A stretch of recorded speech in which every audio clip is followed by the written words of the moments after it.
kırtasiye sektörü olarak hep bir iki defa daha dile getirildi. Eminim ki ülkenin birçok yerinde dile getirildi. Şu an sözün bittiği yerdeyiz.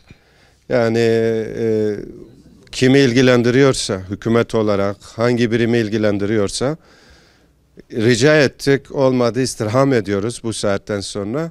Kırtasiyecilik sektörü bitti diyebiliriz. Bitirilecek gibi görünüyor. Ama biz kopulamıyoruz. Çünkü kırtasiye denildiği zaman kır gibi çok çeşitli bir sektördür. Diğer sektörlere benzemiyor çünkü. Sezonlara bağlıyız. Dağılımlı bir şekilde çalışıyoruz. Yani demek istediğim sözün bittiği noktadayız. Rica etmiyoruz, istirham ediyoruz. Bu sektör ihmal edilmesin. Yani eğitim sektörü başta. Tabii ki biz de bu sektörün bir dalıyız.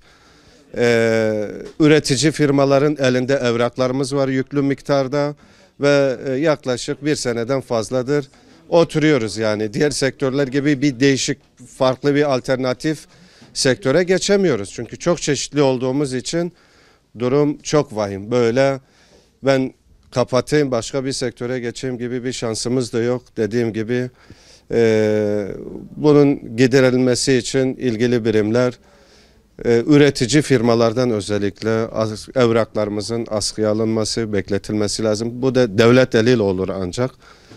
Yani bir iki kişi değil, bu silsiledir, bağlantılıdır, toptancıdır, tedarikçidir, depolardır, üretici firmaya kadar uzanıyor yani.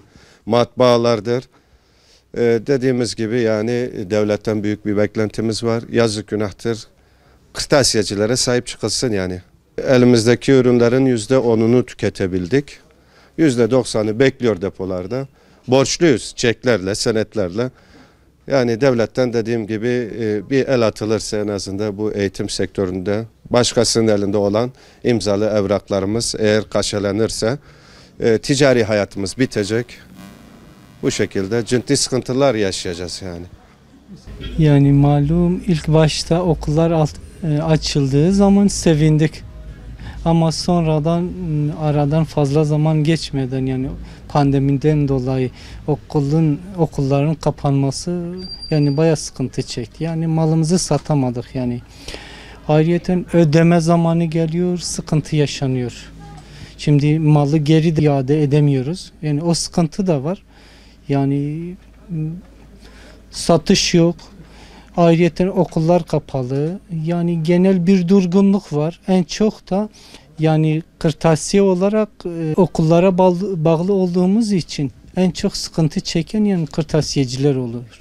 Yani bunlardan da bir tanesi biziz. Yani şu ana kadar bir ödemeyi yaparken diğeri ya yapılamıyor veya geciktiriyoruz veya erteliyoruz. Yani 2-3 ödememiz var yani şu anda. Yani onları ödeyemedik yani. Yani Allah'tan yani senet değiller. Yani bankaya falan vermemişler. Yoksa bankaya vermiş olsalardı daha işimiz zorlaşacaktı. Yetkililerden bu işe bir çözüm bulmasını istiyoruz. Kırtasiyeci ve en duruma zor dene. Malum yani belago kırtasiye sadece bağlıya mektebaya yani beklenti kevane her normal sezonide. Ama ev çene bu jber ve pandemiye ve nexoşiye jber ve neke mektep hatine girtin malime her tev dicihe kodama. Yani ödeme hakeza yani zincirleme toptancı txazi belago mali ve nefrotiye hem nikarın ödeme jibkin. Yani zahmet yani o ev jivecet karşı bayiya da ev sıkıntıya çekmiştikin. Malum tev zincirleme tev bağlıya hevdune.